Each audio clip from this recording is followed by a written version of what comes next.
Koneksi antar materi, kesimpulan, dan refleksi pemikiran Ki Hadjar Dewantara.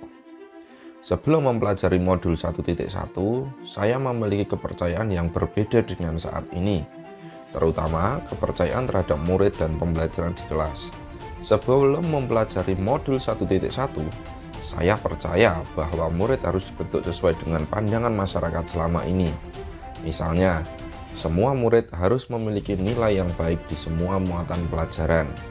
Sebagian masyarakat hanya ingin tahu kalau anaknya harus pintar. Bukti kepintaran anaknya ditunjukkan pada rata-rata nilai rapor. Paling tidak, nilai rapor harus lebih dari angka 80.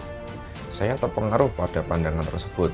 Saya memandang siswa sebagai seseorang yang harus sempurna di semua bidang.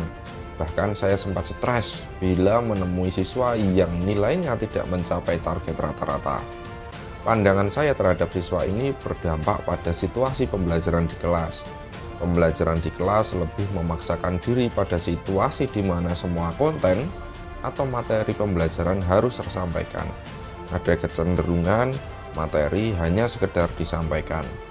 Siswa tidak saya posisikan sebagai subjek pembelajaran. Siswa cenderung diposisikan sebagai objek pembelajaran, di mana siswa saya anggap seperti gelas kosong.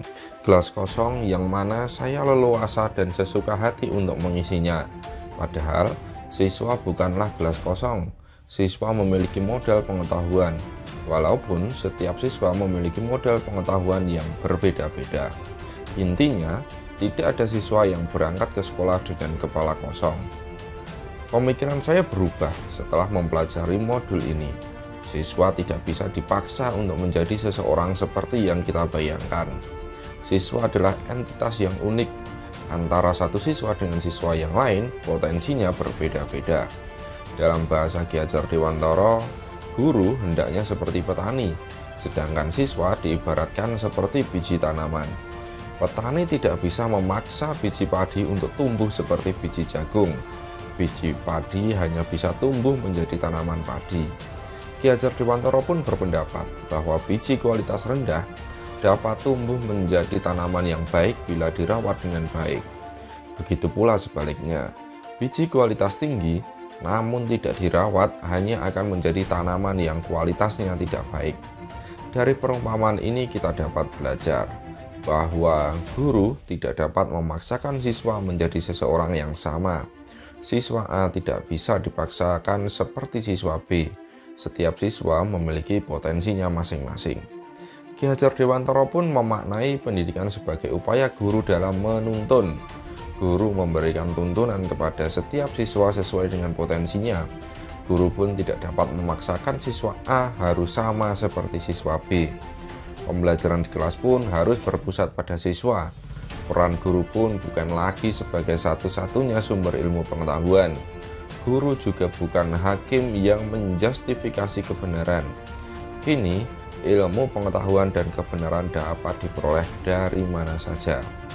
Maka, peran guru yang tepat adalah sebagai fasilitator pembelajaran. Guru sebagai fasilitator artinya guru berkewajiban dalam menuntun setiap siswa. Proses penuntunan setiap siswa ini harus memperhatikan kodrat alam dan kodrat zaman. Harapannya, siswa dapat mencapai kodrat diri yang sejati. Saya menyadari akan perlunya perubahan setelah mempelajari modul 1.1 ini. Saya akan menerapkan pemikiran yang berbeda. Pemikiran yang berbeda ini maksudnya adalah perubahan mindset. Siswa tidak lagi saya anggap sebagai subjek pembelajaran. Saya pun tidak terpengaruh pada konsep yang dipahami masyarakat, di mana semua siswa harus beroutput pada satu tampilan yang sama. Pembelajaran pun tidak berpusat pada guru. Siswa harus dilibatkan lebih aktif lagi.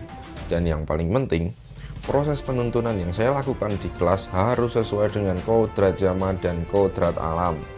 Langkah konkret yang akan saya lakukan adalah lebih banyak dalam menggunakan perangkat teknologi informasi dan komunikasi. Saya harus lebih banyak menggunakan teknologi di kelas agar siswa tidak tertinggal zaman. Integrasi teknologi ke dalam pembelajaran tidak saya lakukan 100%. Pembelajaran konvensional masih tetap dibutuhkan sampai anak-anak terbiasa pada teknologi yang digunakan. Misalnya, saya akan memberikan PR di mana pengerjaan PR tersebut dapat dikerjakan menggunakan aplikasi Quizzes. Saya pun akan mengurangi ceramah. Saya akan mengganti metode ceramah dengan fasilitasi anak sesuai dengan potensinya. Saya akan mencoba untuk menciptakan pembelajaran di mana anak dapat menemukan pengetahuan sendiri. Bahasa kerennya, menggunakan model pembelajaran inquiry atau problem based learning. Harapannya, pengetahuan berasal dari siswa, untuk siswa dan oleh siswa. Hal ini perlu ditekankan sembari melatih komunikasi siswa. Mengingat keterampilan komunikasi dibutuhkan saat ini. Semoga Tuhan Yang Maha Esa memudahkan saya dalam menciptakan perubahan pembelajaran di kelas. Rahma Huda Putranto, 04.050.P43 Matematika, Mufid, PPGP 4.